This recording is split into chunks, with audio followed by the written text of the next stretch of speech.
Sriwijaya telah membina sebuah candi besar yang bernama Borobudur, dan kita semua tahu Candi Borobudur ialah salah satu pencapaian tinggi peradaban Melayu. Candi Borobudur ialah salah satu pencapaian tinggi peradaban Melayu di zaman itu. Ia terdiri daripada 9 lapis pentas besar dengan 6 yang bawah berbentuk 4 segi dan yang 3 yang di atas berbentuk bundar. Di puncak dan di tengah-tengahnya mandala terdiri sebuah stupa besar yang menyerupai loceng yang menguasai Jawa pada ketika itu. It is the world's largest Buddhist temple as well as one of the greatest Buddhist monuments in the world. Ia adalah cermin yang memantulkan dengan terang pencapaian cemerlang akal budi orang Melayu ketika itu dalam bidang kosmologi, sains, teknologi dan seni. Ia adalah cermin yang memantulkan dengan terang pencapaian cemerlang akal budi orang Melayu ketika itu dalam bidang kosmologi, sains, teknologi dan seni. Untuk projek pembinaan monumen tersebut, bahasa itu pastilah telah lengkap dengan istilah-istilah konseptual, teknikal, saintifik dan artistik yang perlu dikuasai oleh ribuan orang jurutera, juru teknik, tukang dan seniman yang terlibat. Jadi kalau kita tak yakin lagi bahawa orang Melayu di awal zaman sejarah sudah hebat, saya tak tahu apa lagi yang boleh meyakinkan kita. Jadi sekiranya dia boleh menakluki kita dan mengambil barang-barang berharga daripada negara kita dan bawa kepada negara mereka, menjadi harta mereka, tidak mustahil perkataan itu dipadam saja. Jadi di sini amat penting kalau kita boleh baca dalam Arabic text. Ya, dalam Arabic text. Kerana kebanyakan dalam Arabic itu dia masih bersih. Sebab itu saya kata saya dapat sources dari atas, tafsir, kitab-kitab tafsir. Sekiranya kita baca daripada bawah, kita mesti membaca catatan yang ditulis oleh orientalis. Bahasa Arab sajalah yang dapat memberi maklumat yang betul. Ya, sesudah kita mendapat kefahaman yang betul, maklumat yang betul tentang alam sejarah negara kita, sejarah alam Melayu, kita nak baca apa-apa tulisan daripada orientalis ke orang nak kata pun bolehlah.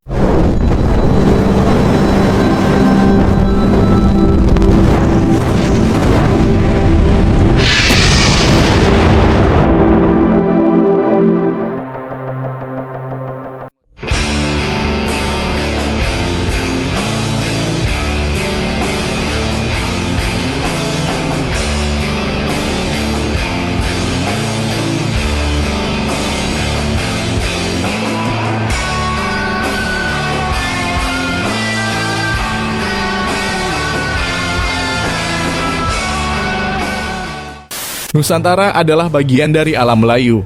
Klaim ini terdengar indah seolah persaudaraan, tapi di baliknya ada agenda mengaburkan sejarah dan memperluas batas kebanggaan nasional lewat warisan yang bukan miliknya.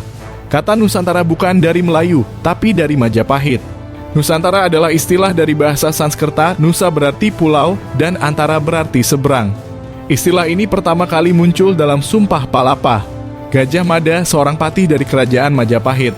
Sumpah itu bukan janji memperluas alam Melayu, tapi tekad menyatukan kepulauan di bawah Panji Majapahit, pusatnya ada di tanah yang sekarang disebut Indonesia. Jadi, saat Malaysia mengatakan bahwa Nusantara adalah bagian dari alam Melayu, itu sama saja seperti tamu yang datang ke rumah kita, terus bilang, rumah ini bagian dari keluarga kami juga, padahal kita yang bangun, kita yang jaga, kita yang isi perabotannya. Alam Melayu bukan konsep sejarah, tapi konsep identitas modern.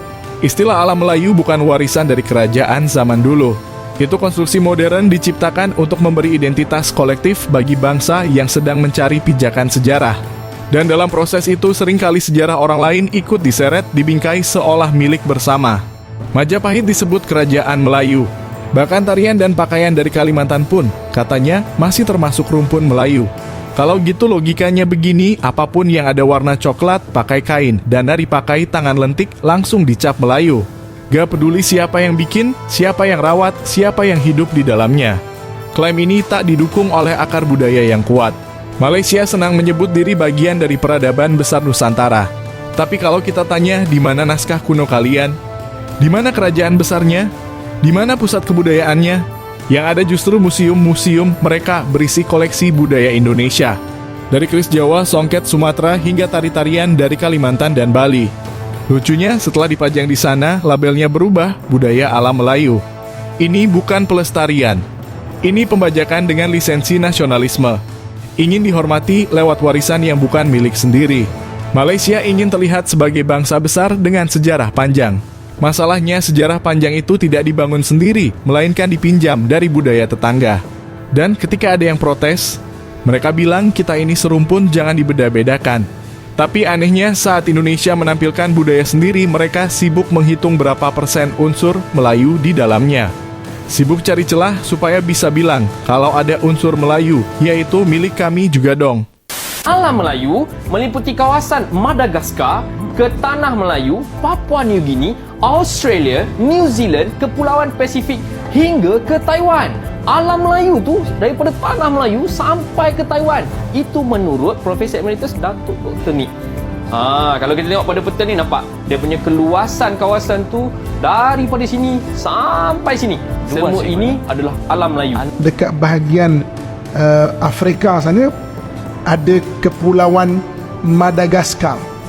Tuan-tuan cuba search nanti, Madagaskar tu berasal daripada perkataan apa? Google pun tak boleh nak cari.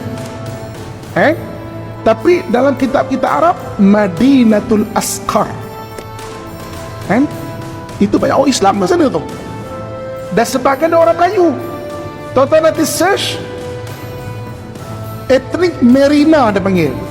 Etnik Merina dekat Madagaskar. Itu asal orang Melayu kita. Etnik Merina. Muka macam kita, kulit macam kita, cakap dia tak macam Melayu dah. Dekat Madagaskar, Madinatul Asqar. Jadi Nabi SAW pernah datang ke sini. Dia dengan tentera dia. Ya. Siapa tak percaya sudah, tak kisah. Betul. Kita ceritakan tak betul, tipu, khayalan. So what? Kita memberitahu kepada orang yang mahu menerima sajalah. Hak tak saya terima tu, tak apa, skip je lah ada video, saya kata. Jadi itu je lah kan. Sebab saya rasa ramai orang nak dengar kan, orang nak tahu benda ni. Jadi saya kata, tak apa, skip je lah video. Saya bercakap je. Jadi Nabi Sulaiman ini, dia telah melantik Hiram Matahari. Nusantara itu akar, bukan warisan yang bisa diklaim. Nusantara bukan sekadar kumpulan pulau. Ia adalah peradaban yang tumbuh dari darah, bahasa, tanah, dan leluhur yang hidup ribuan tahun di kepulauan ini. Bukan lewat pameran, bukan lewat brosur pariwisata, dan bukan pula lewat kalimat manis, kita satu rumpun. Karena kalau semua diklaim atas nama rumpun, maka nanti kita bisa bilang juga, ayo kembalikan nasi lemak, itu bagian dari rumpun Majapahit. Tapi Indonesia bukan bangsa pengklaim. Kami bukan penumpang sejarah. Kami penulisnya. Dan kami tahu betul apa yang lahir dari tanah ini tak bisa diambil hanya karena kata serumpun. Dan satu yang pasti, Indonesia bukan serumpun Malaysia.